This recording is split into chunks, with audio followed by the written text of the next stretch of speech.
اولاد کی خواہش فطری امر ہے، تاہم اولاد پیدا کرنا دین کا کوئی حکم نہیں، یہ دین کا موضوع نہیں۔ دین کا موضوع تزکیہ نفس ہے، اور اولاد کے پیدا کرنے یا نہ کرنے کا تزکیہ نفس سے کوئی تعلق نہیں۔ اس لیے قرآن مجید میں اس کے لیے کوئی نص بھی موجود نہیں۔ یہ فطرت کا ایک تقاضا ہے، اور اس کے لیے بھی ایسے ہی منصوبہ بندی اختیار کرنی چاہیے جیسے دیگر دنیاوی امور میں عقل عام کا رویہ ہے۔ نبی اکرم صلی اللہ علیہ وسلم سے منسوب ایک ارشاد سے البتہ کثرت اولاد کا استدلال کیا جاتا ہے۔ روایت میں بیان ہوا کہ اس عورت سے شادی کرو جو زیادہ پیار کرنے والی اور زیادہ بچے پیدا کرنے والی ہو، اور یہ کہ قیامت کے دن رسول اللہ صلی اللہ علیہ وسلم اپنی امت کی کثرت کی بنا پر دوسرے انبیاء پر فخر کریں گے۔ یہ ارشاد محض زیادہ بچے پیدا کرنے کی ترغیب نہیں، بلکہ قابل فخر بچے پیدا کرنے کی تلقین ہے۔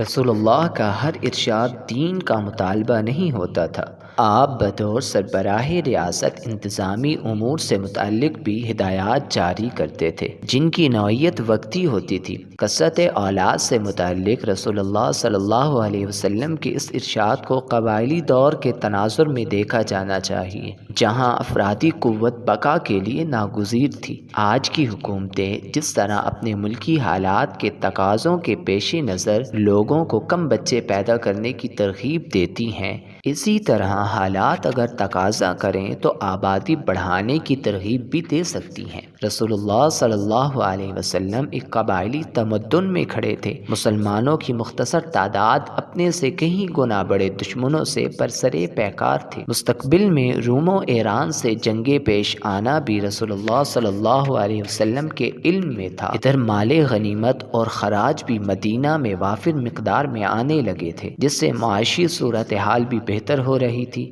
ان حالات میں آبادی بڑھانے کی ترغیب مصلحتاً برمحل تھی، لیکن اسے ہر گھرانے، ہر دور اور ہر سماج کے حالات کے لیے ایک مطلق ہدایت بلکہ دینی ہدایت سمجھ لینے کی کوئی وجہ نہیں۔ قرآن مجید اولاد اور کھیتی کا تقابل کر کے اس طرح رہنمائی کرتا ہے کہ اولاد ہو یا کھیتی، اسے پیدا خدا ہی کرتا ہے، مگر اس کے لیے منصوبہ بندی کرنا ہماری ذمہ داری ہے۔ چنانچہ کھیتی کی طرح اولاد کو بھی پیدا کرنے سے پہلے وہ تمام منصوبہ بندی کرنی چاہیے جو ایک کسان فصل بونے سے پہلے کرتا ہے۔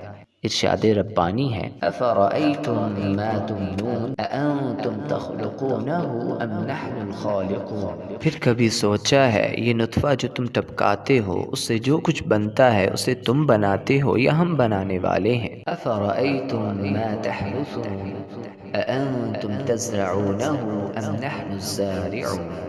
پھر تم نے کبھی سوچا ہے یہ جو تم بوتے ہو اسے تم اگاتے ہو یا ہم اگانے والے ہیں؟ یہ دونوں عمل ایک ہی اصول پر مبنی ہیں کہ کوشش انسان کرتا ہے، باقی سب خدا کی قدرت کرتی ہے۔ خدا پر بھروسے کا یہ مطلب نہیں ہو سکتا کہ فصلیں اندھا دھن اگا لی جائیں اور پھر ناقص منصوبہ بندی کی نظر کر دی جائیں۔ اسی طرح اولاد کو بھی بغیر کسی منصوبہ بندی کے پیدا کر لینا ایک نامعقول عمل ہی کہلائے گا۔ یہی وجہ ہے کہ رسول اللہ صلی اللہ علیہ وسلم نے ازل سے نہیں روکا، جو منصوبہ بندی کی ایک تدبیر ہے۔ تاہم صحیح مسلم کی ایک دوسری روایت میں ازل کو وادی خفیہ طور پر زندہ درگور کہا گیا ہے، جس کے بارے میں قیامت کے دن سوال ہوگا۔ ثم سألوه عن العزل فقال رسول الله صلى الله عليه وسلم ذلك البعد الخفي زاد عبيد الله في حديثه عن المقرئ وهي وإذا الموءودة سئلت۔ لوگوں نے نبی صلی اللہ علیہ وسلم سے ازل کے بارے میں پوچھا تو آپ صلی اللہ علیہ وسلم نے فرمایا یہ وعد خفی ہے۔ عبید اللہ کی روایت میں مقری سے یہ اضافہ ہے کہ آپ صلی اللہ علیہ وسلم نے فرمایا یہی ہے وہ مودع قیامت کے دن جس کے بارے میں سوال ہوگا۔ یہ روایت ان کثیر اور مستند روایات کے خلاف ہے جس میں ازل کی اجازت دی گئی ہے۔ یہ عمل اگر غلط، جرم اور حرام ہوتا تو رسول اللہ صلی اللہ علیہ وسلم اس کی اجازت کبھی نہ دیتے۔